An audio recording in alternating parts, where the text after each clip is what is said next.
ఒక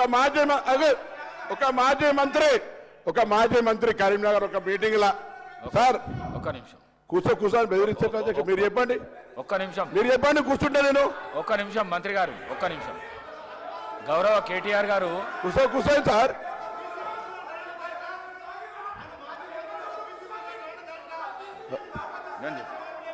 కూర్చోండి, మీరు కూర్చోండి, నేను చెప్తా కూర్చోండి. ఒక్క నిమిషం కూర్చోండి, ఒక్క నిమిషం కూర్చోండి సార్. బెదిరించేది కూర్చోండి, ఒక్క నిమిషం. ఒక్క నిమిషం. సిద్ధంగా లేకపోతే వెళ్ళిపోవచ్చు.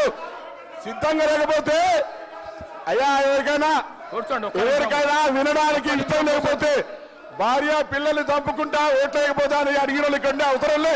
పోవచ్చు, వాళ్ళకే ఇక్కడ ఉండాల్సిన అవసరం లేదు. ఓట్లు వేయకపోతే భార్య పిల్లలతోటి శవయాత్ర చూడాల్సి వస్తుంది మాట్లాడితే ఎట్లా అధ్యక్ష? శవయాత్ర ఓట్లు వేయకపోతే భార్య పిల్లలతో శవయాత్ర చూడాలన్నది కూడా ఇక్కడ మాట్లాడితే ఎట్లా అధ్యక్ష?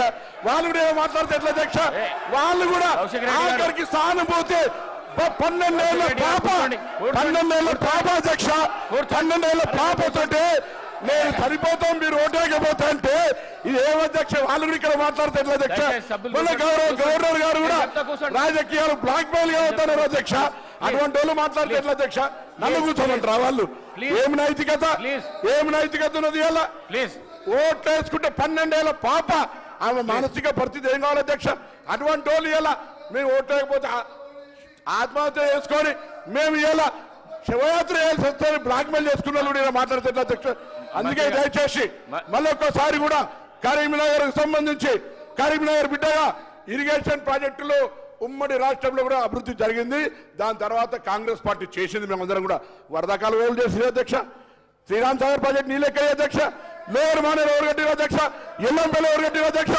దాని మీద చెప్పకుండా ఏది పడుతుందో చెప్తే ఇవాళ మీరు చెప్పిన గౌరవాలు కాలే. అదే హరీష్ రావు గారి దగ్గర మల్లన్న సాగర్ అవుతుంది, కొండపోచమ్మ అవుతుంది, ఇవన్నీ ఎట్లా జరగదు? కాబట్టి దయచేసి మాకు కూడా కుర్చేసుకొని కడతాన ప్రాజెక్టు కేసీఆర్ గారి ప్రాజెక్టు పూర్తి కాలేదని చెప్పడం కొరకు దయచేసి ఈ సందర్భంగా మీ దృష్టికి తెచ్చిన అధ్యక్ష. నమస్కారం. వాళ్ళు కూర్చోమంటే కూర్చొని భయపడేవాడు కాదు అధ్యక్ష. మీ ఆదేశాన్ని పాటిస్తాం, తప్పకుండా సభా మర్యాద కాపాడతాం. కూర్చోండి.